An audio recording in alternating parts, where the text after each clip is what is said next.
ಅಣ್ಣ ನಮಸ್ತೆ. ಮಠೇಂದ್ರ ಮನೆ ಮಾತಾಡ್ತಾ ಇದ್ದೀನಿ.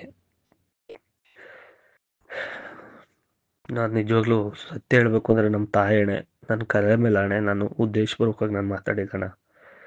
ತಪ್ಪಂತೂ ನಾನು ಮಾಡೇ ಇಲ್ಲ.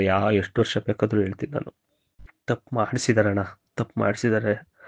ಒಂದು ಒಳ್ಳೆ ಸಿನಿಮಾನ ಕೊಂದ್ಬಿಟ್ರಣ್ಣ ಎಲ್ಲ ಸೇರ್ಕೊಂಡು. ಒಂದು ಒಳ್ಳೆ ಸಿನಿಮಾನ ಕೊಂದ್ರು. ಗೊತ್ತಿಲ್ಲ ಅದು ಏನಾಗುತ್ತೋ ಮುಂದೆ.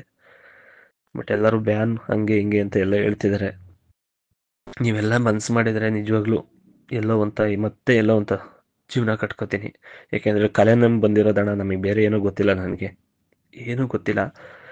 ಇಲ್ಲಿ ಸಂಘ ಸಹವಾಸಗಳು ಸ್ವಲ್ಪ ಮಾಡಿ ಕೆಟ್ಟೋಗಿದ್ದೀನಿ.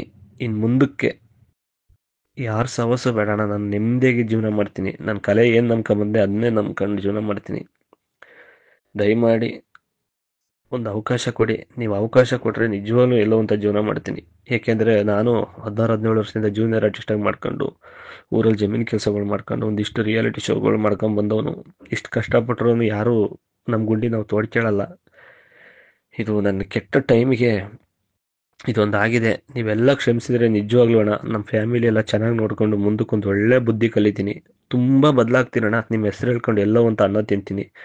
ದಯಮಾಡಿ ಕ್ಷಮಿಸಿ ಕ್ಷಮಿಸಿ ಕ್ಷಮಿಸಿ ಪ್ಲೀಸ್ ಅಣ್ಣ. ರಿಕ್ವೆಸ್ಟ್, ತುಂಬ ರಿಕ್ವೆಸ್ಟ್ ಅಣ್ಣ. ತುಂಬ ಅಣ್ಣ, ಖಂಡಿತ ಅಣ್ಣ, ಖಂಡಿತ ಫ್ಯಾಮಿಲಿ ಎಲ್ಲರೂ ಚೆನ್ನಾಗಿ ನೋಡ್ಕೊತೀನಿ. ತುಂಬ ಬದಲಾಗ್ತೀನಿ.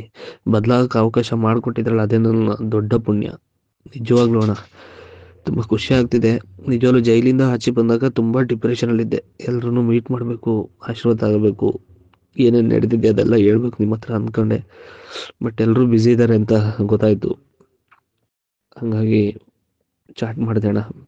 ನೀವೇನಾದ್ರು ಇವತ್ತು ಇಲ್ಲ ನಾಳೆ ನಾಡ್ದೆ ಅಂದರೆ ಬೆಂಗಳೂರಲ್ಲಿ ಸಿಕ್ಕಿ ಎಲ್ಲರೂ ಪರವಾಗಿಲ್ಲ ಅಣ್ಣ. ನೀವು ಎಲ್ಲಿ ಸಿಗ್ತೀರಾ ಅಂತ ಒಂದು ಇಂಟು ಚಿಕ್ಕದೇ ಗೊತ್ತಾದರೂ ನಾನು ಬಂದು ನಿಜವಾಗ್ಲೂ ಒಂದು ಕ್ಷಮೆ ಕೇಳಿ ನಿಮ್ಮ ಆಶೀರ್ವಾದ ತಗೋತೀನಿ ಅಣ್ಣ. ಪ್ಲೀಸ್ ಅಣ್ಣ, ಎಲ್ಲಿರ್ತಾರೆ ಹೇಳಿ ಅಣ್ಣ.